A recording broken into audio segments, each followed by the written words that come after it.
అమ్మ వాళ్ళు ఉంటారు, ఎస్కోట్లో పెద్దత్తమ్మ గారి వాళ్ళు ఉంటారు.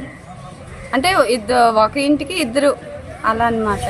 కాకపోతే ఇలా జరిగిందనే విషయం మాకు కూడా ఏంటి సార్ వెండి సామాన్లు ఒక 3 కిలోలు ఇలా ఉంటుందండి. 3 కేజీలు రీసెంట్గా ఇప్పుడు అయ్యి ఒక 2-3 ఇయర్స్ అవుతుంది గృహప్రవేశం జరిగి.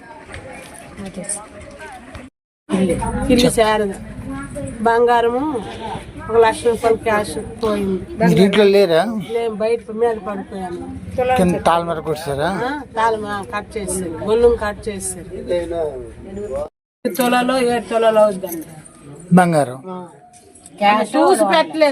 చూసి పెట్టలేదు. మా అమ్మలు చెవులో 2 జతలు, చిన్న పాపవి పెద్ద పాప 2 జతలు, మా కోడలు ఒక సెట్ మొత్తం అవి ఒక 2 తులాలు ఉంటాయి. ఆ సెట్టే నల్ల పూసలు ఒక 2 తులాలు తులన్నారా మొత్తం.